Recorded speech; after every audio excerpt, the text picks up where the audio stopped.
Hello everyone, मैं दीक्षा। स्वागत है आपका आपके अपने यूट्यूब चैनल में। यूपीएससी प्रारंभिक परीक्षा को ध्यान में रखते हुए यूपीएससी प्रीलिम्स क्रैश कोर्स श्रृंखला चलाई जा रही है, जो कि आपके यूपीएससी के 2024 के एग्ज़ाम को टारगेट करती है। इस श्रृंखला के अंतर्गत आज हम पढ़ेंगे भारत के जितने भी प्रमुख धर्म हैं उनके बारे में, क्योंकि धर्मों से रिलेटेड भी आपके क्वेश्चन आते हैं, जिसमें ज़्यादातर आपके जैन और बौद्ध धर्म से क्वेश्चन तो आता ही है। और इनसे भी क्वेश्चन आ जाते हैं कभी कभार, और तो इनका एक ओवरव्यू ले लेंगे कि आपको एक रिवीजन के तौर पर कि कब किस धर्म का उत्पत्ति हुई, कब इसका किस तरीके से प्रक्रिया चली। तो एक ओवरव्यू लेने के संदर्भ में ही कि संक्षिप्त में इन सभी धर्मों के बारे में पढ़ लेंगे, जिसमें जैन धर्म आता है, जैन धर्म, बौद्ध धर्म, शैव धर्म, वैष्णव धर्म, इस्लाम धर्म, ईसाई धर्म और पारसी धर्म। ये प्रमुख धर्म है। तो इन धर्मों के बारे में पढ़ते हैं। चलिए, तो सबसे पहले हमारा आता है महात्मा बुद्ध या बौद्ध धर्म दर्शन के बारे में। इनको पढ़ने के पहले हम एक प्रश्नों की श्रृंखला को सॉल्व कर लेते हैं कि इसमें किस तरीके के प्रश्न आते हैं। सबसे पहले प्रश्नों को देख लेते हैं, ताकि आपके माइंड में ये बना रहे कि जो आपके धर्म हैं इनसे किस तरीके के क्वेश्चन आते हैं। जैसे आपका ये बौद्ध धर्म से क्वेश्चन आया हुआ है कि निम्न कथनों पर विचार कीजिए। पहला कथन आता है कि वर्तमान महावीर की माता लिच्छवी की मुख्य चेटक की पुत्री थी। दूसरा आता है कि गौतम बुद्ध की माता कोलिय राजवंश की राजकुमारी थी। तीसरा आता है कि 23वें तीर्थंकर पार्श्वनाथ बनारस के थे। तो आपको इनमें से बताना है कि कौन सा कथन सत्य है। तो इसके अंतर्गत देखा जाए तो इसमें दूसरा और तीसरा जो कथन है वह सत्य है, तो ऑप्शन सी है। इसके अंतर्गत इसकी व्याख्या को देखा जाए तो ये वर्धमान महावीर माता त्रिशला एवं विदेहदत्त वैशाली के लिच्छवी कुल के प्रमुख चेटक की बहन थी, ना कि पुत्री थी। उसमें पुत्री दिया गया है तो वो पुत्री नहीं थी, उनकी बहन थी। इसी कारण वो मातृपक्ष से वे मगध के हर्यक शासक बिंबिसार तथा अजातशत्रु के निकट संबंधी थे। और 23वें तीर्थंकर पार्श्वनाथ का जो जन्म हुआ था वह वाराणसी में हुआ था और भगवान महावीर से लगभग 250 वर्ष पूर्व हुआ था। तो ये आपका इस तरीके का क्वेश्चन है। नेक्स्ट क्वेश्चन आता है जैसे कि प्राचीन जैन धर्म के संबंध में निम्नलिखित कथनों पर में से कौन सा कथन सही है। ऑप्शन ए कहता है कि स्थूल भाऊ के नेतृत्व में दक्षिण भारत में जैन धर्म का प्रसार हुआ। ऑप्शन बी आता है कि पाटलिपुत्र में हुई परिषद के पश्चात जो जैन धर्म के लोग भद्रबाहु के नेतृत्व में रहे वे श्वेतांबर कहलाए। और ऑप्शन सी के अंतर्गत आता है कि प्रथम शतक ईस्वी पूर्व में जैन धर्म को कलिंग के राजा खारवेल का समर्थन मिला। और ऑप्शन डी में बौद्धों के विपरीत जैन धर्म की प्रारंभिक अवस्था में जैन धर्म के लोग चित्रों का पूजन करते थे। तो इसके आपका आईएएस 2014 में क्वेश्चन पूछा गया है, तो इसके संदर्भ में ये आता है। तो ये आपका उत्तर जो होगा इसमें ऑप्शन सी होगा कि प्रथम शतक है, और जो कि जैन धर्म के कलिंग के राजा खारवेल का समर्थन है। तो ये जैन धर्म से रिलेटेड क्वेश्चन है। फिर और भी जैन धर्म से रिलेटेड क्वेश्चन आते हैं कि प्राचीन जैन धर्म के संदर्भ में निम्नलिखित कथनों पर विचार कीजिए। वही क्वेश्चन आपका रिपीट हो गया है। अब ये यहाँ पे जो नेक्स्ट क्वेश्चन है जिसमें जैन सिद्धांत के बारे में क्वेश्चन पूछा गया है कि जैन सिद्धांत के अनुरूप बताना है कि निम्नलिखित में से कौन सा कथन जैन सिद्धांत के अनुरूप है। ऑप्शन ए आता है कि कर्म को विनिष्ट करने का सुनिश्चित मार्ग तपस्या है। और कथन दूसरा आता है कि प्रत्येक वस्तु में चाहे वह सूक्ष्मतम कण हो आत्मा होती है। तीसरा आता है कि कर्म आत्मा का विनाशक है और उसका अब अंत करना आवश्यक है। तो इसके संदर्भ में आपके कथन दिए गए। तो ये आपका आईएएस 2013 में क्वेश्चन पूछा गया है, तो इसके अंतर्गत बताना है कि कौन सा कथन सही है। तो एक तरीके से देखा जाए तो इसमें तीनों ही कथन सत्य हैं, तो ऑप्शन डी है। तो इस तरीके के क्वेश्चन आते हैं और आपको एक ओवरव्यू दे रहे हैं प्रश्नों के तौर पे कि आपको ये जो धर्म का चैप्टर है वो किस तरीके से इम्पोर्टेंट है। तो इनका अभी आपको क्वेश्चन बता दे रहे हैं, फिर आपको पूरे डिटेल में पूरे प्रश्नों मतलब कि जो आपके धर्म के बारे में उन सब के बारे में डिटेल में पढ़ते हैं।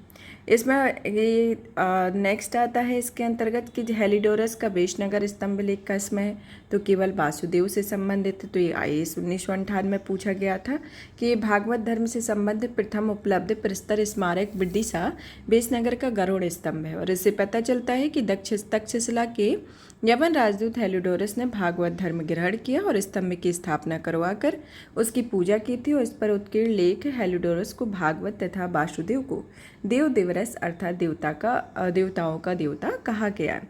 तो ये हेलिडोरस के संदर्भ में मतलब कि भागवत धर्म के संदर्भ में।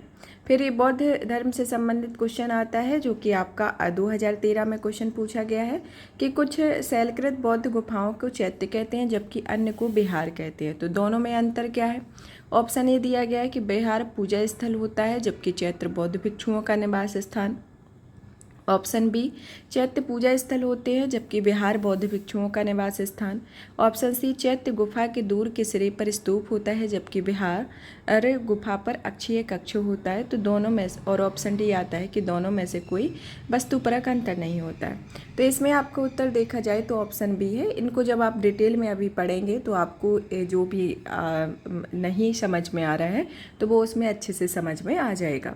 तो इस तरीके का है। अब धार्मिक इतिहास के संदर्भ में क्वेश्चन है जो 2017 में पूछा गया है कि भारत के धार्मिक इतिहास के संदर्भ में निम्नलिखित कथनों के संदर्भ में बताना है कि ऑप्शन ए कथन एक आता है कि सिद्धार्थी को सम्मितीय जैन मत के संप्रदाय थे। दूसरा कथन आता है कि सर्वास्तिवादियों की मान्यता थी कि वह दिग्विजय या फिनोमेना के अवयव पूर्णतः क्षणिक नहीं अपितु अव्यक्त रूप से सदैव विद्यमान रहते हैं। तो इसके अंतर्गत आपको सही उत्तर की पहचान करनी है। तो इसमें एक तरीके से देखा जाए तो इसमें ऑप्शन बी होगा।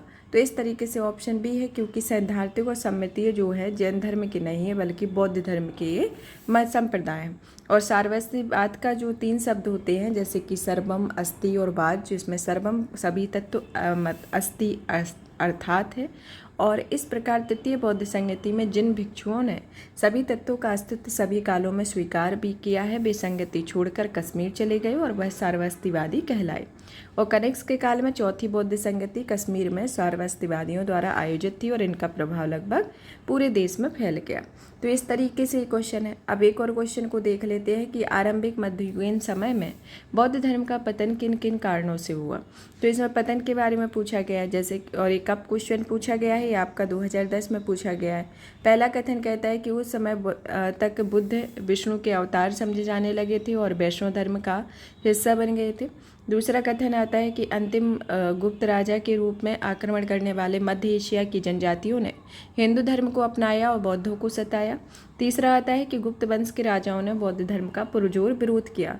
तो इसके अंतर्गत ये आपके मध्ययुगीन के संदर्भ में, तो इसमें आपका जो कथन है वह ऑप्शन ए इसके अंतर्गत सत्य है, मतलब कि केवल एक ही इसमें कथन सत्य है। तो ये बौद्ध धर्म के पतन के बारे में है। तो इनकी डिटेल के बारे में अभी हम जो पढ़ेंगे तो उनके बारे में पढ़ लेते हैं। एक और क्वेश्चन आता है जैसे आपका 2016 में पूछा गया है बोधिसत्व के संदर्भ में कि भारत के धार्मिक इतिहास के संदर्भ में निम्नलिखित कथनों पर विचार कीजिए। पहला आता है कि बोधिसत्व बौद्ध मत के हीनयान संप्रदाय की केंद्रीय संकल्पना है। दूसरा आता है कि बोधिसत्व अपने प्रबोध के मार्ग पर बढ़ता हुआ करुणामय है। तीसरा आता है कि बोधिसत्व समस्त सचेतन प्राणियों को उनके प्रबोध के मार्ग पर चलने की सहायता के लिए स्वयं को निर्माण की प्राप्ति को विलंबित करता है। तो उपयुक्त कथनों में से बताना है कि इनमें से कौन सा कथन सत्य है। तो इसमें एक तरीके से देखा जाए तो आपका दूसरा और तीसरा जो कथन है वह सत्य है और तो ऑप्शन बी इसके अंतर्गत होगा। तो यहाँ पर इस तरीके का है और यहाँ पर इस तरीके के क्वेश्चन पूछे जाते हैं। आपके क्वेश्चन आते हैं। ये 2020 में आपका एक पारमिता से रिलेटेड क्वेश्चन पूछा गया था कि भारत के सांस्कृतिक इतिहास के संदर्भ में पारमिता शब्द का सही विवरण देना है, जिसमें ऑप्शन ए दिया गया था कि सूत्र पद्धति में लिखे गए प्राचीनतम धर्म शास्त्र पाठ हैं।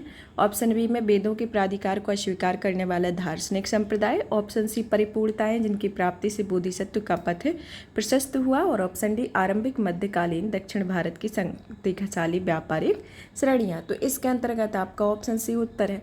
तो इस तरीके के आपके क्वेश्चन पूछे जाते हैं। तो चलिए इनको अब आपने एक ओवरव्यू तो देख लिया है कि इस तरीके के आपके एग्जाम में IAS में क्वेश्चन आते हैं। तो अब इनको एक एक करके प्रत्येक धर्म के बारे में पढ़ते हैं। जिस धर्म का ज़्यादा वेटेज है उस धर्म के हिसाब से पढ़ा जाएगा, क्योंकि आपके ज़्यादातर क्वेश्चन बुद्ध और बौद्ध धर्म और जैन धर्म से क्वेश्चन ज़्यादा आते हैं। तो इनको बहुत अच्छे से पढ़ा जाएगा और उनका जो और भी धर्म है तो उनके बारे में एक इन्फॉर्मेशन के तौर पे एक कवर किया जाएगा। अब आता है कि महात्मा बुद्ध एवं बौद्ध धर्म दर्शन के बारे में जानें कि महात्मा बुद्ध धर्म के बारे में देखें। कोई बौद्ध धर्म के संस्थापन गौतम बुद्ध थे। कौन थे बौद्ध धर्म के संस्थापक? गौतम बुद्ध थे और इन्हें एशिया का ज्योतिपुंज कहा जाता था। तो इन्हें एशिया, लाइट ऑफ एशिया कहा जाता था। बौद्ध धर्म के गौतम बुद्ध के जीवन परिचय के बारे में देखें तो इनका जन्म जो हुआ था 563 ईसा पूर्व में कपिलवस्तु के लुम्बिनी नामक स्थान पर बैशाख पूर्णिमा के दिन हुआ था। तो बैशाख पूर्णिमा के दिन लुम्बिनी नामक स्थान पर और 563 ईसा पूर्व में हुआ था। अब आता है कि बुद्ध के स्वयं के नाम के बारे में जान लेते हैं कि इनको किस किस नाम से पुकारा जाता था और इनके क्या संदर्भ रहे कि इनके क्या किस कारण से इनको इस नाम से पुकारा गया। जैसे सिद्धार्थ जो था बचपन का नाम था। फिर आता है उनका गौतम नाम। तीसरा जो नाम था साक्यम, यानी कि साक्य कुल में पैदा होने के कारण। अन्यथा मतलब कि आत्मा को नहीं मानने के कारण। मार्जित मतलब कि मार्ग को पराजित करने के कारण। और तथागत सत्य है ज्ञान जिसका। तो इसके संदर्भ इनके बुद्ध के अन्य नाम हैं जो इनको इन अन्य नामों से पुकारा जाता है। अब आता है भविष्य के बौद्ध के बारे में देख लेते हैं, जो कि यूपीएससी और जो भी आपके एग्ज़ाम रहते हैं उनमें इम्पोर्टेंट होता है, क्योंकि इनसे रिलेटेड आपके क्वेश्चन आते हैं। कि भविष्य के बौद्ध के संदर्भ में देखा जाए तो पहला कि मैत्रेय को बौद्ध परंपरा में भावी बुद्ध कहा गया है। तो मैत्रेय को भावी बौद्ध कहा गया है। इससे रिलेटेड आपका क्वेश्चन पूछा गया था कि मैत्रेय के संदर्भ में क्वेश्चन पूछा गया था। अवलोकितेश्वर प्रधान बोधिसत्व है, जो प्रधान बोधिसत्व की अवधारणा से रिलेटेड आपके क्वेश्चन आते हैं। तो उसमें जो प्रधान बोधिसत्व है वह कौन है? अवलोकितेश्वर है। पद्मपाणि जो है, जो हाथ में कमल लिए हुए और इनका प्रधान गुण दया है। मंजूश्री जो कि एक हाथ में खड़ा और दूसरे हाथ में पुस्तक रहती है और इनका मुख्य कार्य बुद्धि को प्रखर करना होता है। तो ये भविष्य के बौद्ध जो जिस तरीके से इनमें बताया गया है तो उनकी ये प्रमुख मतलब कि इनको इस तरीके से जाना जाएगा। और यूपीएससी जब क्वेश्चन पूछती है तो इसी तरीके के पैटर्न को लेके कि मतलब कि कौन सी एक संभावना है, इस तरीके के क्वेश्चन ज़्यादा आते हैं। और आपने देखा ही है कि ज़्यादातर एक तरीके से देखा जाए तो अभी हमने आपको पूरे क्वेश्चन नहीं बताए हैं, ये तो आपको कुछ एक इंट्रो के तौर पर दिखा दिया है कि इस तरीके के क्वेश्चन पूछे जाते हैं। लेकिन अभी ज़्यादातर क्वेश्चन देखा जाए तो बोधिसत्व की संकल्पना, मैत्रेय, भावी बुद्ध के बारे में, तो इस तरीके के क्वेश्चन पूछे जाते हैं। क्योंकि एक पैटर्न होता है, जब इजी तरीके के क्वेश्चन पूछ लिए जाते हैं तो उसमें और डिफ़िकल्ट होते जाते हैं और रिपीटेड क्वेश्चन तो बहुत रेयर ही होते हैं। तो ज़रूरी नहीं कि आपके इसी से रिलेटेड वो रिपीट हो। तो प्रत्येक टाइम पे उनमें एक ट्रेंड बदलता है, ट्रेंड के अकॉर्डिंग आपको पढ़ना होता है। तो ये इस तरीके के क्वेश्चन आपके ज़्यादातर आते हैं। फिर आता है कि इनके पिता मतलब कि इनके पिता कौन थे? वह शुद्धोधन थे, जो कि साक्यगढ़ के मुखिया थे। माता महामाया जो कि कोलीय गणराज्य की कन्या रही। मौसी प्रजापति गौतमी, पत्नी यशोधरा, पुत्र राहुल और गृह त्याग इन्होंने महाभिनिष्क्रण हुआ इनका 29 वर्ष की अवस्था में। फिर इनके बुद्ध के जीवन से संबंधित बौद्ध धर्म के प्रतीक के बारे में देख लेते हैं, जिसमें घटना जैसे कि जन्म का जो प्रतीक था वह कमल एवं साण था, गृह त्याग का घोड़ा, ज्ञान का पीपल या बोधि वृक्ष, निर्माण का पदचिन्ह था, मृत्यु का स्तूप था। तो इस तरीके से इनके प्रतीक चिन्ह और इनके से जुड़ी हुई घटनाएं। अब आता है कि गृह त्याग करने के बाद सिद्धार्थ जो थे जो कि बुद्ध के नाम से जाने जाते थे, ने वैशाली के अलार कलाम से सांख्य दर्शन की शिक्षा ग्रहण की और अलार कलाम सिद्धार्थ के प्रथम गुरु हुए। तो इन्होंने किससे सांख्य दर्शन की शिक्षा ग्रहण की? तो अलार कलाम जो इनके प्रथम बौद्ध गुरु हुए वह थे। इस तरीके का क्वेश्चन आता है कि बुद्ध के प्रथम गुरु कौन है? तो प्रथम गुरु अलार कलाम रहे हैं। नेक्स्ट आता है इसके अंतर्गत कि सिद्धार्थ जब कपिलवस्तु की सैर पर निकले तो उन्होंने 4 दृश्यों को देखा। पहले बूढ़ा व्यक्ति, बीमार व्यक्ति, एक शव को और एक सन्यासी को। तो ये 4 क्रियाएं हुई जो उनके जीवन पर बहुत ज़्यादा इफेक्ट डाली। फिर आता है ज्ञान की प्राप्ति के संदर्भ में देखा जाए तो इन्होंने ज्ञान प्राप्त कहाँ किया? बोधगया में, वर्तमान में बिहार नामक गया जिला में, और पीपल के वृक्ष के नीचे निरंजना नदी के तट पर इन्होंने ज्ञान की प्राप्ति की। प्रथम धर्मचक्र परिवर्तन के बारे में देखा जाए तो बुद्ध ने अपना प्रथम उपदेश सारनाथ ऋषिपत्तनम में दिया, जिसे बौद्ध ग्रंथों में धर्मचक्र परिवर्तन कहा गया। फिर आता है इनके 5 साधक के बारे में जान लेते हैं कि 5 साधक कौन कौन से हैं? कौंडिन्य, बप्पा, भादिया, महामना, अस्सागी। तो इसको आपको याद करना है अच्छे से, क्योंकि इनसे रिलेटेड भी क्वेश्चन आते हैं। कौन कौन से 5 साधक हैं? कौंडिन्य, बप्पा और भादिया, महामाना और अस्सागी। तो ये आपके 5 साधक हैं। सर्वाधिक उपदेश कहाँ पर दिए? इन्होंने कौशल देश की राजधानी श्रावस्ती में सर्वाधिक उपदेश दिए। फिर आता है कि प्रमुख अनुयायी शासक कौन रहे इनके समय के? बिम्बिसार, प्रसेनजित, उदयन। तो इन सबको आपको याद करना है कि उस टाइम पे शासक कौन रहे, कौन सी घटनाएं हुई, कौन से साधक रहे, कौन उनके गुरु रहे, मतलब प्रत्येक को एक इन जिन चीज़ पर फोकस करना है, तो ये कुछ पॉइंट होते हैं, तो इन पर आपको फोकस करके याद करना है। बिम्बिसार प्रसेनजित युतेन, क्योंकि आपका इस बौद्ध धर्म या जैन धर्म से आपके क्वेश्चन तो आते ही हैं, हमेशा से क्वेश्चन आज पूछे जा रहे हैं, और एक मतलब ट्रेंड को बदलते हुए उसमें नए नए क्वेश्चन भी उस तरीके से पूछे जाते हैं। तो आपको बहुत अच्छे से पढ़ना है ताकि आपका एक दो क्वेश्चन जो भी आए वो इससे नहीं जाना चाहिए। फिर आता है महापरिनिर्वाण के बारे में कि बुद्ध की मृत्यु 80 वर्ष की अवस्था में 483 ईसा पूर्व में कुशीनारा यानी कि देवरिया उत्तर प्रदेश में चुंद द्वारा अर्पित भोजन करने के बाद हो गई, जिसे बौद्ध धर्म में महापरिनिर्वाण कहा गया। तो इस तरीके से इनकी मृत्यु हुई। इन्हें फिर आता है कि 3 पिटक के बारे में जान लेते हैं, जिनमें आता है त्रिपिटक में विनय पिटक, सूत पिटक, अद्भिधम्म पिटक। इनकी भाषा कौन सी थी? पाली भाषा रही है। फिर आता है बौद्ध धर्म के 3 रत्न, जिसमें बुद्ध, धम्म और संघ है, इनके 3 रत्न रहे हैं। फिर आता है बौद्ध दर्शन के बारे में जान लेते हैं। तो बौद्ध दर्शन के संदर्भ में समझा जाए तो यह प्रतीत समुत्पाद पर आधारित है, यानी कि किसी एक का दूसरे पर निर्भर रहना, कि यह कार्यकरण के सिद्धांत पर आधारित है, जिसमें अगर इच्छाओं का कारण क्या होता है। कार्यकरण का सिद्धांत एक तरीके से देखा जाए कि अगर व्यक्ति में इच्छाएं होती हैं तो उनका कारण दुख होता है। तो कार्यकरण का सिद्धांत इसमें एक इच्छाओं का कारण और दुख होता है, इसके संदर्भ में बताया गया है, जो कि दोनों से मिलकर जन्म और पुनर्जन्म के चक्र को जीवित करती हैं। तो इस तरीके से एक प्रतीत समुत्पाद की संकल्पना रहती है कि किसी का एक का दूसरे पर निर्भर होना है, जिसमें एक वर्ग जो है वह दूसरे के निर्भर रहे बिना इस जीवन में उस तरीके से जीवन यापन नहीं कर सकता है। कार्यकरण का सिद्धांत के संदर्भ में देखा जाए तो यह इच्छाओं का कारण दुख होता है, या जन्म और पुनर्जन्म के चक्र को एक तरीके से बार बार जन्म होता है, पुनर्जन्म होने की प्रक्रिया को संदर्भित करता है। अब आता है 4 आर्य सत्य के बारे में, जिसमें बुद्ध ने सांसारिक दुखों से संदर्भ में 4 आर्य सत्यों का उपदेश दिया, जिनमें दुख संसार दुखमय है, दुख समुदाय मतलब कि दुखों का कारण है, प्रतीत समुत्पाद को बताया उस तरीके से कि इच्छाएं हैं तो दुख है, तो इच्छाओं का कारण दुख है, तो इस तरह के संदर्भ में, और जो कि जन्म और पुनर्जन्म के चक्र से संलिप्त रहता है। दुख निरोध में, जिसमें दुखों का निवारण संभव है, दुख निरोध गामिनी प्रतिपदा है, जिसमें दुखों के निवारण के लिए अष्टांगिक मार्ग है। ये कौन कौन से अष्टांगिक मार्ग हैं? जो कि एक मध्यम मार्ग होता है, और अगर कोई व्यक्ति अष्टांगिक मार्ग पर चलेगा तो समस्त इच्छाओं और दुखों की समाप्ति होगी, जो कि जन्म और पुनर्जन्म के चक्र से मुक्त होगी, और फिर निर्माण की प्राप्ति होगी, जिसे परम आनंद की प्राप्ति के तौर पर कहा गया है। तो इस तरीके से है। अब आता है कि निर्माण बौद्ध धर्म का परम लक्ष्य है, जिसका अर्थ क्या होता है? दीपक का बुझ जाना, अर्थात जीवन मरण चक्र से मुक्त हो जाना होता है। अब आता है अष्टांगिक मार्ग के बारे में, जैसे मिडिल पथ के बारे में बताया है। अष्टांगिक मार्ग के अंतर्गत कौन कौन आते हैं? सम्यक दृष्टि, सम्यक संकल्प, सम्यक वाणी, सम्यक कर्मांत, सम्यक आजीवन, सम्यक व्यायाम, सम्यक स्मृति और सम्यक समाधि इसके अंतर्गत आते हैं।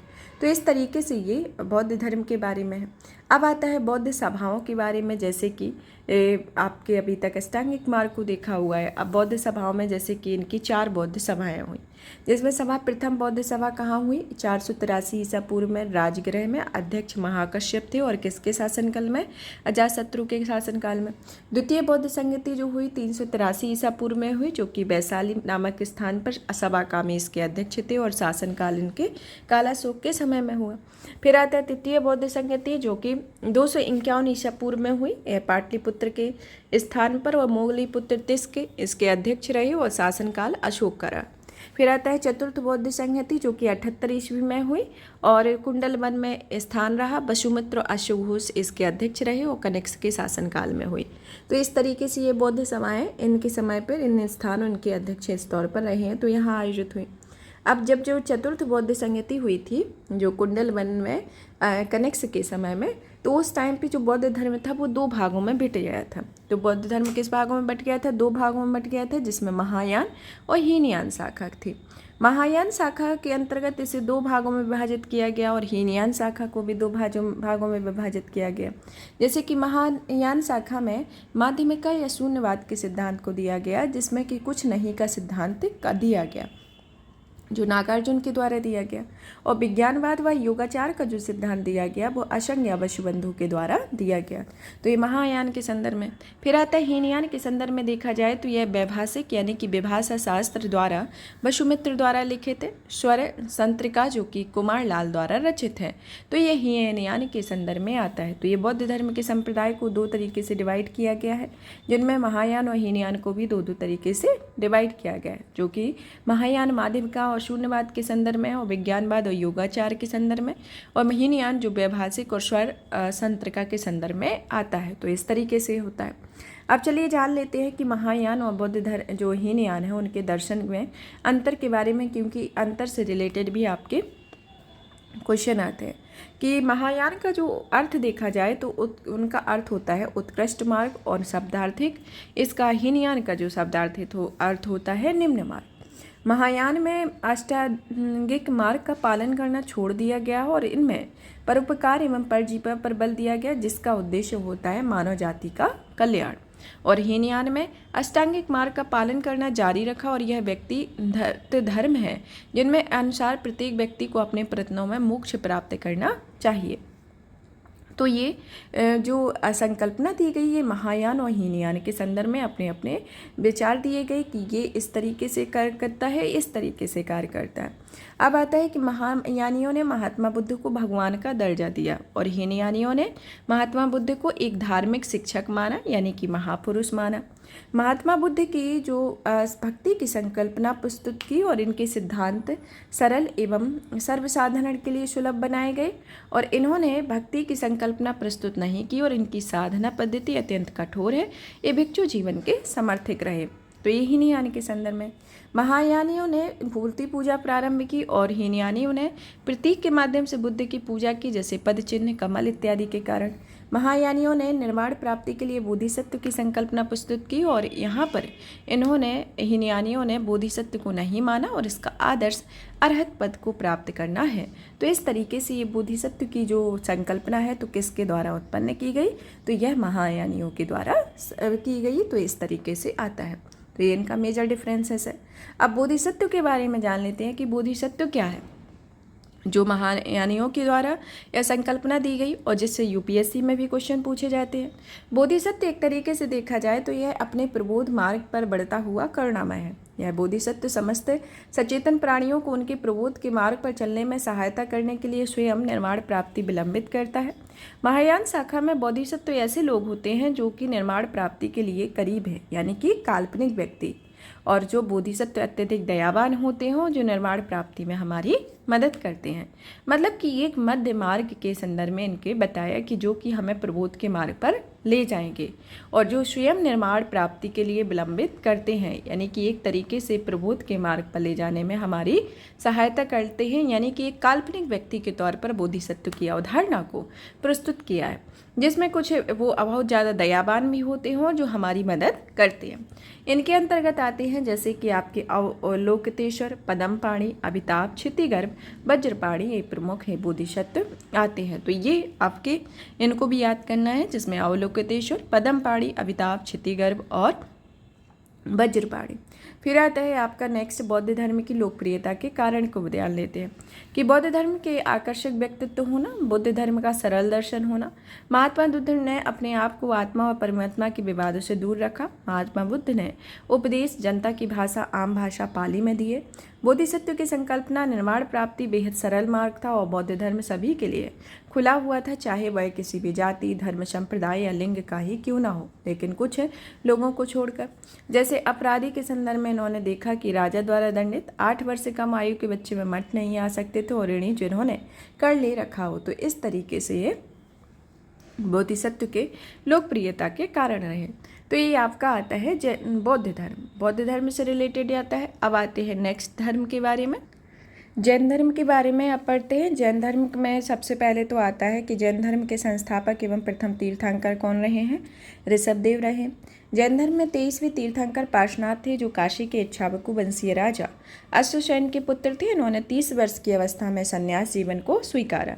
इनके द्वारा कुछ शिक्षाएं दी गई, जैसे कि हिंसा न करना, सदा सत्य बोलना, चोरी न करना और संपत्ति न रखना होता है।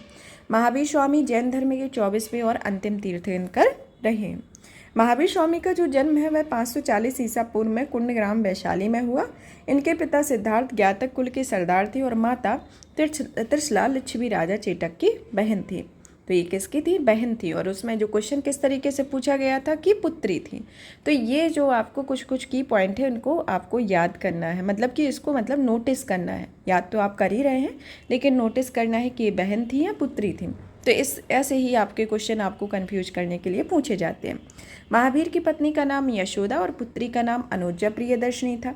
महावीर स्वामी के बचपन का नाम वर्धमान था और इन्होंने 30 वर्ष की उम्र में माता पिता की मृत्यु के पश्चात अपने बड़े भाई नंदीवर्धन से अनुमति लेकर संन्यास जीवन को स्वीकारा था। तो इनके बचपन का नाम क्या था? वर्धमान था। और उन्होंने संन्यास जीवन किसके अनुमति लेकर स्वीकारा था? उनके बड़े भाई नंदीवर्धन के द्वारा। इन्होंने 12 वर्ष की कठिन तपस्या की थी और जब महावीर को जृंभुकी के समीप ऋजुपालिका नदी के तट पर साल वृक्ष के नीचे तपस्या करते हुए संपूर्ण ज्ञान का बोध हुआ था। और इसी समय जब इन्होंने तपस्या को करते हुए ज्ञान की प्राप्ति कर ली थी तभी उसी समय पर उन्हें महावीर जिन्हें विजेता, अरहत मतलब की पूज और निर्गंत मतलब बंधनहीन कहलाए। तो ये इनके प्रमुख नाम उसी टाइम पे कहलाए थे। महावीर ने अपना उद्देश्य प्राकृतिक यानी कि अर्धमागधी भाषा में दिया और महावीर के अनुयायियों को मूलतः निर्गंत्र कहा जाता था। महावीर के प्रथम अनुयायी उनके दामाद जामिल बने और प्रथम जैन भिक्षुणी नरेश दधिवाहन की पुत्री चंपा थी। तो प्रथम जो भिक्षुणी कौन रही? जैन भिक्षुणी नरेश दधिवाहन की पुत्री चंपा और उनके प्रथम अनुयायी दामाद जामिल बने। फिर आता है कि महावीर ने अपने शिष्यों को 11 गणधरों में विभाजित किया हुआ था और आर्य धर्म ऐसा गंधर्व था जो महावीर की मृत्यु के बाद भी जीवित रहा और जैन धर्म का प्रथम थेरा या मुख्य उपदेशक हुआ। और महावीर स्वामी के भिक्षुणी संघ की प्रधान चंदा थी। तो इनके जो भिक्षुणी संघ की प्रमुख कौन रही हैं? चंदना इनकी प्रमुख प्रधान रही। अब आता है कि प्रमुख जैन धर्म के उनके प्रतीक चिन्हों के बारे में देख लेते हैं और उनके नामों के क्रम के बारे में। जैसे कि ऋषभ देव जो कि प्रथम जैन तीर्थंकर रहे हैं और यह प्रथम नंबर के रहे और इनका प्रतीक चिन्ह साण रहा है। इनके प्रतीक चिन्ह से क्वेश्चन आते हैं कि जैसे कि आपको 4-5 जो इनके जैन तीर्थंकर हैं उनको दे देंगे और उनके प्रतीक चिन्ह के बारे में दे देंगे, या फिर इस तरीके से दे देते हैं कि आपके प्रतीक चिन्ह के साथ इनका क्रम पूछ लेते हैं कि किस क्रम के हैं। तो इतने सारे हैं तो उनको याद करना तो टिपिकल हो जाता है। 24 तीर्थंकर हैं तो इनमें से आपको जो इसमें इम्पोर्टेंट दिए गए हैं तो इनको आपको याद कर लेना है ताकि अगर क्वेश्चन आता है और आप 1-2 बार पढ़ लेते हैं तब भी वो माइंड में तो रहता ही है। तो इसको एकदम से याद करना नहीं कि भाई एक बार उसको याद किया कि 1 बार कर रहे 2 बार करे, तो वो नहीं। आप अगर अच्छे से पढ़ लेते हैं, समझ लेते हैं तो ऑटोमेटिक आपका क्वेश्चन सॉल्व हो जाता है। अजीतनाथ जो कि द्वितीय रहे हैं जिनका प्रतीक चिन्ह हाथी रहा है। संभव जो कि तृतीय हैं इनका प्रतीक चिन्ह घोड़ा रहा है। संपार्श जो कि तम है इनका प्रतीक चिन्ह स्वास्तिक है। शांति जो कि 16वां रहे हैं और इनका प्रतीक चिन्ह हिरण है। अमरनाथ जो कि 18वां है जिसमें मीन इनका प्रतीक चिन्ह रहा है। नामी जो कि 21वीं रहे जिनका प्रतीक चिन्ह नील कमल है। अरिष्टनेमी जो 22वें तीर्थंकर रहे जिनका शंख है प्रतीक चिन्ह। फिर 23वें तीर्थंकर पार्श्वनाथ रहे जो कि सर्प है इनका प्रतीक चिन्ह। और 24वें तीर्थंकर महावीर स्वामी रहे जिनका प्रतीक चिन्ह सिंह रहा है। तो इस तरीके से इनके ये तीर्थंकर हैं और इनके प्रतीक चिन्ह आते हैं। और जो तीर्थंकर मतलब कि 2 तीर्थंकर इस तरीके हैं जो अरिष्टनेमी और ऋषभदेव। अरिष्टनेमी मतलब कि 22वें, ऋषभदेव यानी कि प्रथम। इनका उल्लेख ऋग्वेद में मिलता है और अरिष्टनेमी को भगवान कृष्ण का निकट संबंधी माना जाता है। तो ये संदर्भ में इसके नोट है। पहला तो ये जो कि पहले तीर्थंकर ऋषभदेव है और अरिष्टनेमी जो कि 22वें तीर्थंकर है उनके बारे में ये बताया गया।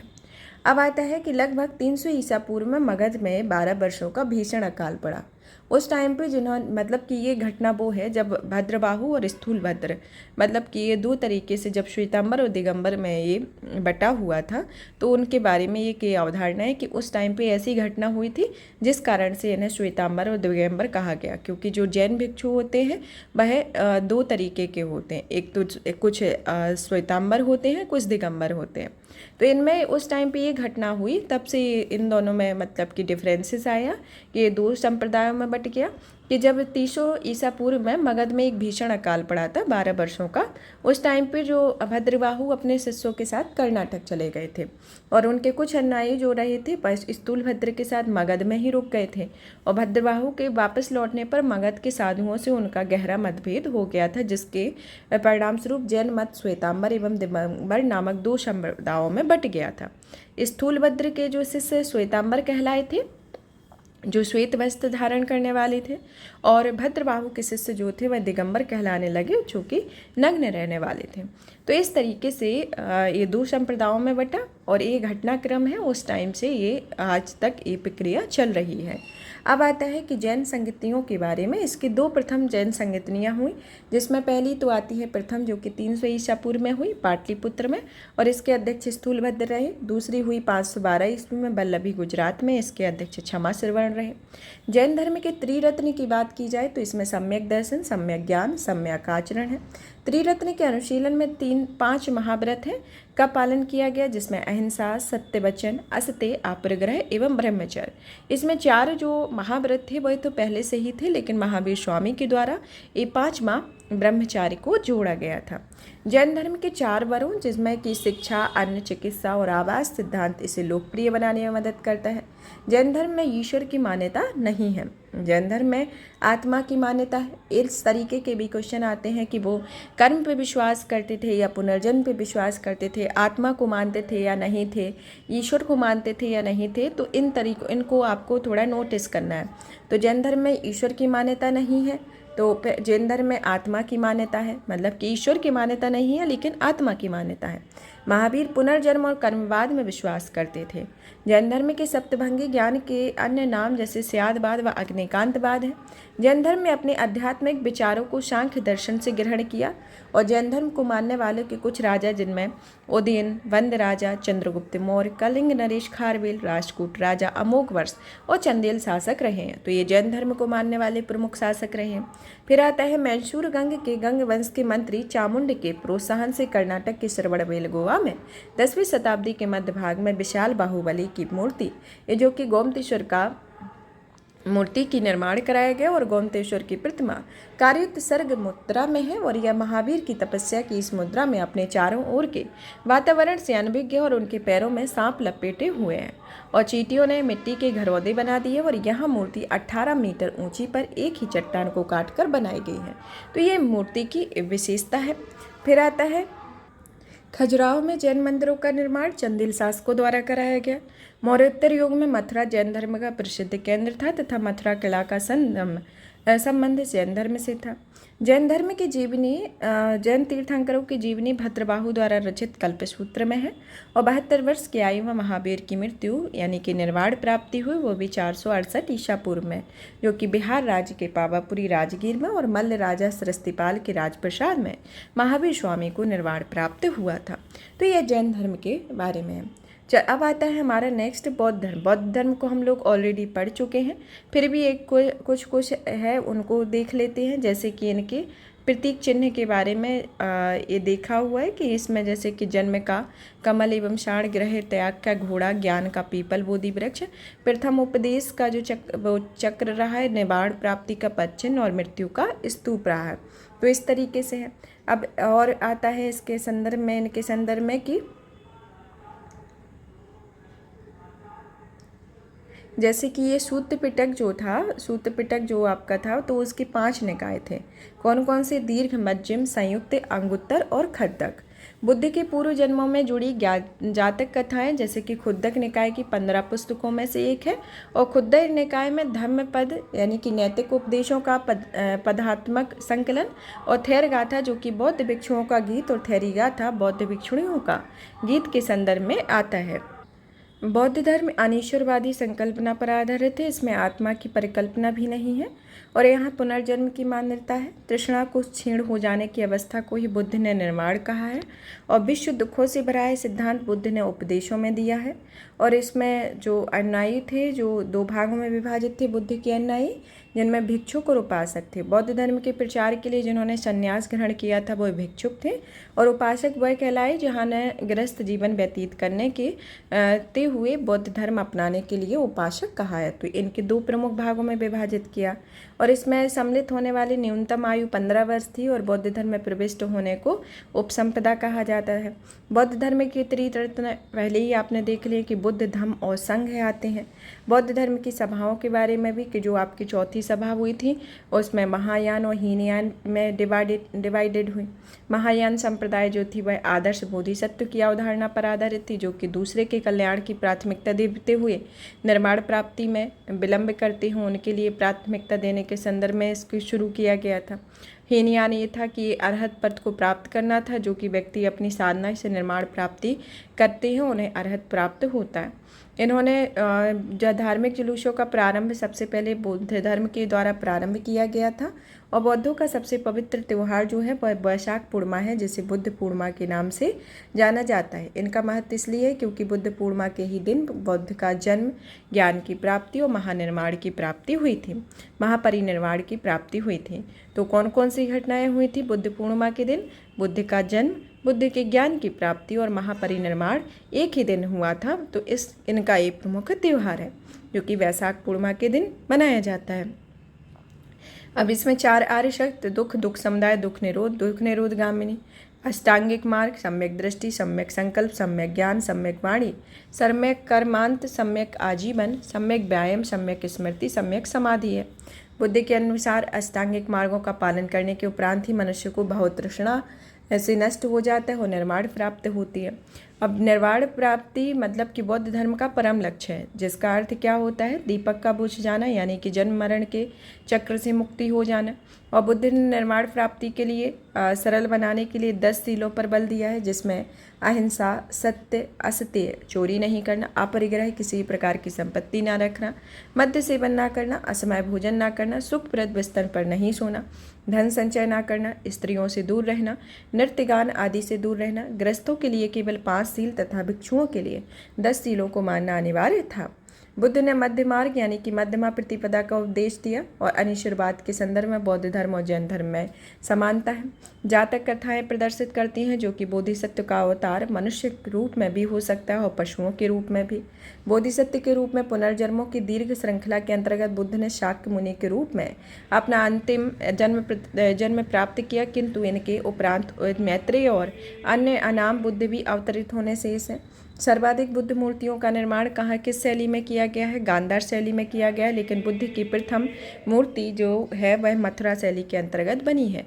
मतलब कि जो प्रथम मूर्ति बनी है वो तो मथुरा शैली में बनी है, लेकिन जो सर्वाधिक मूर्तियों का निर्माण किया गया है तो वो गांधार शैली में किया गया है। तिब्बत, भूटान पड़ोसी देशों में बुद्ध धर्म का प्रचार पद्मनाभ यानी कि गुरु रिनचाप के द्वारा 5 के द्वारा कराया गया, और इनका संबंध बौद्ध धर्म की वज्रयान शाखा से था, और इनकी 123 फीट मूर्ति हिमाचल प्रदेश रेवालसर झील में स्थित है, और भारत में उपासना की जाने वाली प्रथम मूर्ति संभवतः बुद्ध की ही थी।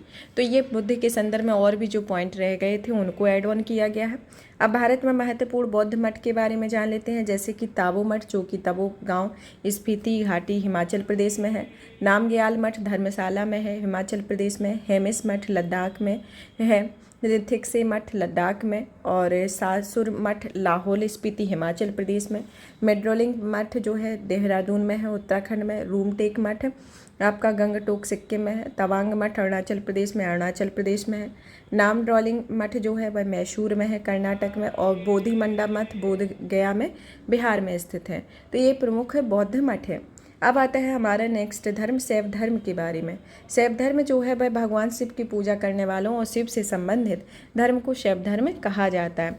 शिवलिंग उपासना का प्रारंभ पुरातात्विक साक्ष्य हड़प्पा संस्कृति के अवशेष से मिलता है, क्योंकि वहाँ पर आपने देखा होगा तो सबसे पहले आपको शिव की उपासना मतलब कि शिव के एक प्रारूप को ही हड़प्पा काल में दिखाया गया है कि किस तरीके से उनकी स्थलाकृति को दिखाया गया है।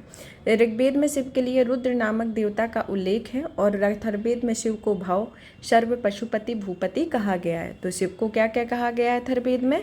भाव कहा गया है, सर्व कहा गया है, पशुपति कहा गया है और भूपति कहा गया है। लिंग पूजा का पहला स्पष्ट वर्णन मत्स्य पुराण में मिलता है और महाभारत के अनुशासन पर्व से ही लिंग पूजा का वर्णन मिलता है।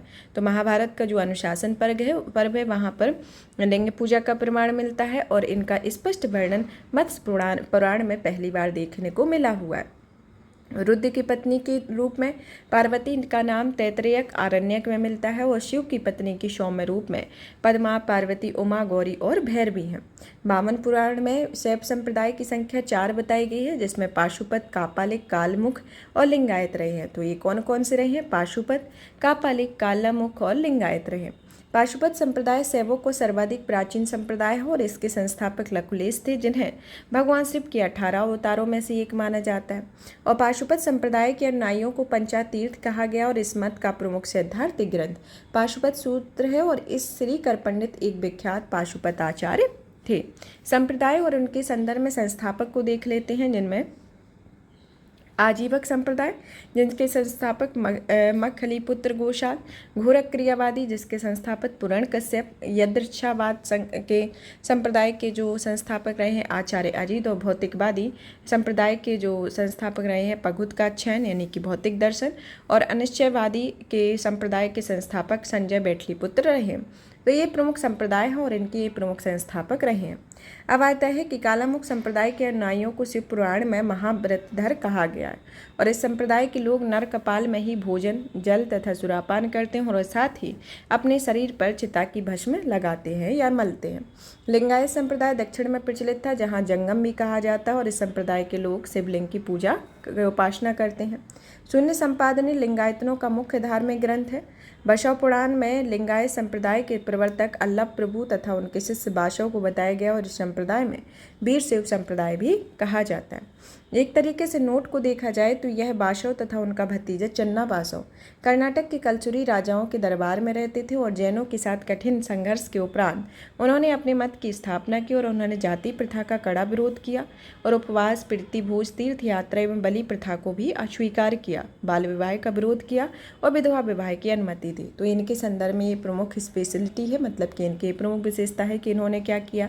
फिर आता है कि 10वीं शताब्दी में मत्स्येंद्र नाथ ने नाथ संप्रदाय की स्थापना की और इस संप्रदाय का व्यापक प्रचार प्रसार बाबा गोरखनाथ के समय हुआ और गोरखनाथ ने वर्ण व्यवस्था तथा ब्राह्मणों के विशेष अधिकार की आलोचना की और उनके द्वारा प्रतिपादित सिद्धांत को तंत्र कहा जाता है और इनकी सदस्य बिना जाति भेद सबके लिए खुली थी।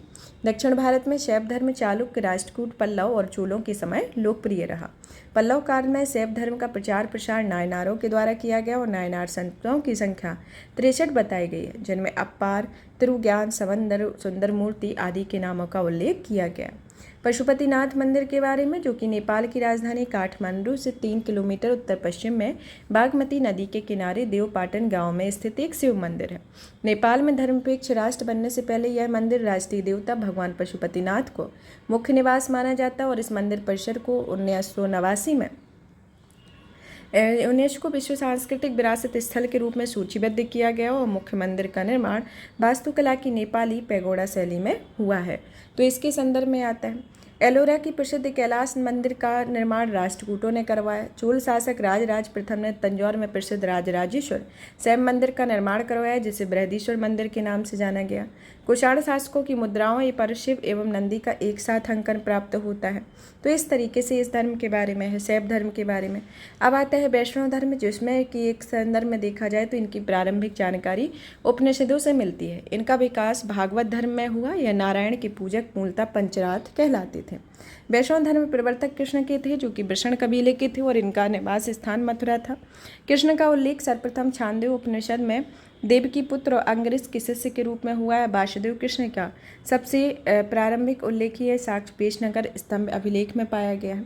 विष्णु के 10 अवतारों का उल्लेख मत्स्य पुराण में मिलता है, जिसके 10 अवतार हैं, जिसमें मत्स्य, कूर्म, वाराह, नरसिंह, वामन, परशुराम, राम, बलराम, बुद्ध और कल्कि है। गुप्त काल में बुद्ध को वाराह अवतारों में सर्वाधिक प्रसिद्ध था और वैष्णव धर्म में ईश्वर को प्राप्त करने के लिए सर्वाधिक महत्व भक्ति को दिया गया और भगवान विष्णु के सुदर्शन चक्र में 6 तिल्लियां हैं। इसके संदर्भ में भी बताया गया है। अब आता है प्रमुख संप्रदाय मत एवं आचार के बारे में, जिसमें प्रमुख संप्रदाय में आता है आपका वैष्णव संप्रदाय, जिसके जो प्रमुख मत रहा है वह विशिष्ट अद्वैतवाद रहा है और इसके जो आचार्य रहे वह रामानुजाचार्य रहे। इस संप्रदाय से रिलेटेड आपके क्वेश्चन आते हैं कि किस संप्रदाय से कौन संबंधित है और इनके कौन आचार्य रहे हैं, तो इनसे रिलेटेड आपके क्वेश्चन आते हैं। ब्रह्म संप्रदाय, जिसके जो मत रहा है वह द्वैत रहा है और यह आनंद तीर्थ इसका आचार्य रहे। रुद्र संप्रदाय, जिसका मत शुद्धाद्वैतवाद रहा है और यह वल्लभाचार्य इनका आचार्य रहे हैं। फिर आता है सनक संप्रदाय, जो कि द्वैताद्वैतवाद से संबंधित थे और इनका आचार्य निम्बार्क रहे हैं। तो इस तरीके से प्रमुख संप्रदाय और इनके मत और इनके आचार्य रहे हैं, जिस तरीके से ये देखने को मिलता है। प्रमुख संप्रदाय संस्थापक और पुस्तक के बारे में देखा जाए तो बरकरी के जो संस्थापक रहे हैं नामदेव रहे हैं। श्री वैष्णव के रामानुज, जिनकी पुस्तक ब्रह्मसूत्र रही है। परमार्थ, जिनके संस्थापक रामदास रहे हैं और इनकी पुस्तक दासबोध है। राम भक्त, जिनके संस्थापक रामानंद है और इनकी पुस्तक अध्यात्म रामायण है।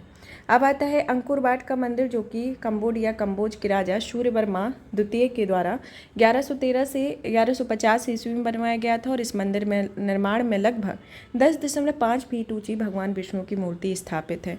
तो इनके संदर्भ में ये एक अलग से विशेषता है, क्योंकि ये जो नोट के संदर्भ में जो भी आपको बताया जा रहा है तो इनसे रिलेटेड आपके क्वेश्चन कहीं ना कहीं पूछ लिए जाते हैं कि कंबोडिया में आपका सबसे बड़ा मंदिर तो है ही, लेकिन ये किसके द्वारा बनाया गया और वहाँ पर किसकी मूर्ति है, तो ये आपको ध्यान रखना है। अब आता है इस्लाम धर्म के बारे में। इस्लाम धर्म के संस्थापक हज़रत मोहम्मद साहब थे। हज़रत मोहम्मद साहब का जन्म 570 ईस्वी में मक्का में प्रमुख कुरैश कबीले में हुआ। उनके पिता अब्दुल्ला तथा माता अमीना थी और उनका लालन पालन उनके चाचा अबू तालिब ने किया हुआ था। हज़रत मोहम्मद साहब को 610 ईस्वी में मक्का के पास हीरा नामक गुफा में ज्ञान की प्राप्ति हुई थी और 24 सितंबर 622 ईस्वी को पैगंबर को मक्का से मदीना की यात्रा इस्लाम जगत में मुस्लिम संवत हिजरी संवत के नाम से जाना जाता है और मोहम्मद की शादी 25 वर्ष की अवस्था में खदीजा नामक विधवा से हुई थी। मोहम्मद की पुत्री का नाम फातिमा और दामाद का नाम अली है। देवदूत जिब्रियल ने पैगंबर मोहम्मद साहब को कुरान अरबी भाषा में संप्रेषित की और कुरान इस्लाम धर्म का पवित्र ग्रंथ है और यह पवित्र ग्रंथ 114 अध्यायों में बटी हुई है, जिनमें 6360 पद्य हैं। पैगंबर मोहम्मद साहब ने कुरान की शिक्षाओं का उपदेश दिया है और हज़रत मोहम्मद साहब की मृत्यु 8 जून 632 ईस्वी को हुई और इन्हें मदीना में दफनाया गया। अब आता है कि मोहम्मद साहब की मृत्यु के बाद इस्लाम धर्म सुन्नी और शिया नामक दो पंथों में विभाजित हो गया। सुन्नी उन्हें कहते हैं जो सुन्ना में विश्वास करते हैं और सुन्ना पैगंबर मोहम्मद साहब के कथनों एवं कार्यों का विवरण है। तो सुन्नी किन्हें कहा जाता है, जो कि सुन्ना में विश्वास करते हैं और यह पैगंबर मोहम्मद साहब के कथनों पर कार्यों का वर्णन किया गया।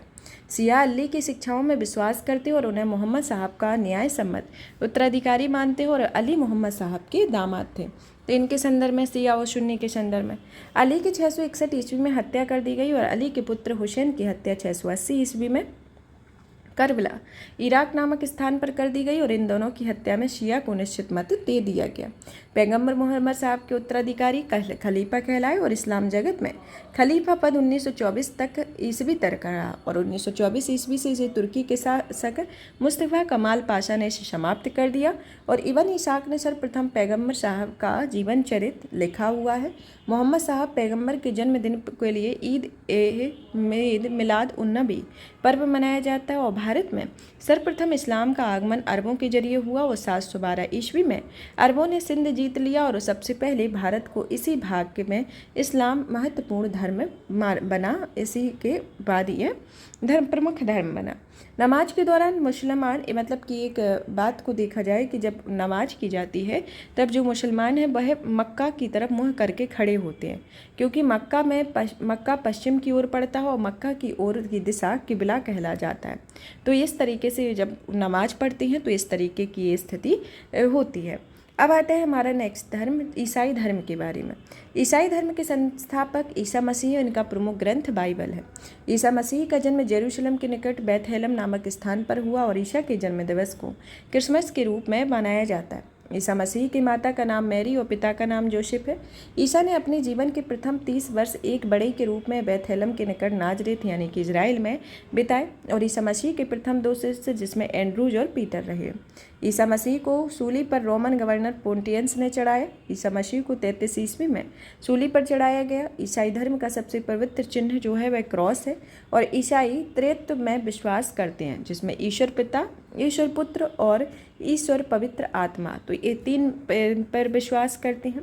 नोट के तौर पे देखा जाए तो 12वीं सदी में फ्रांस में आरंभिक भवनों की तुलना में अधिक ऊंचे व हल्के चर्चों का निर्माण प्रारंभ हुआ।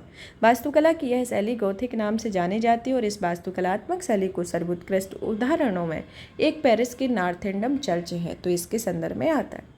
अब आता है पारसी धर्म के बारे में। पारसी धर्म को देखा जाए तो यह पैगंबर जरथुस्त्र या ईरानी थे। इनकी शिक्षाओं का संकलन जैन अवस्था नामक ग्रंथ में और जो पारसियों का धार्मिक ग्रंथ है। इनकी मूल शिक्षा का सूत्र सद्विचार, सद्वचन, सत्कार्य है और इनके अनुयायी एक ईश्वर अहुर को मानते हैं और इस धर्म के अनुयायियों को अग्नि पूजक भी कहा जाता है। तो ये पारसी धर्म के बारे में। अब ये आपके जितने भी धर्म थे उनके बारे में संक्षेप में जाना, जिसमें जो बहुत ज़्यादा इम्पोर्टेंट धर्म है क्योंकि हमें एग्ज़ाम ओरिएंटेड पढ़ रहे हैं, एग्ज़ाम ओरिएंटेड के पढ़ रहे हैं तो उसके संदर्भ के आपके जो जो इम्पोर्टेंट रहे, मतलब कि जो जो ज़्यादा महत्व देते हैं तो उनके बारे में डिटेल में पढ़ा और सभी को संक्षिप्त के तौर पर पढ़ा। आपका ये सेशन यहाँ पर फिनिश होता है। नेक्स्ट क्लास में नेक्स्ट डे में नेक्स्ट चैप्टर लाया जाएगा जो भी आपका हिस्ट्री से ही रिलेटेड रहेगा। तब तक आप इस सेशन को ज़्यादा से ज़्यादा शेयर करें, वीडियो को लाइक करें, चैनल को सब्सक्राइब करें। PDF प्राप्त करने के लिए आप हमारे Telegram channel UPSC PSC with Diksha को ज्वाइन कर सकते हैं जहां पर आपको PDF प्राप्त होगी। धन्यवाद।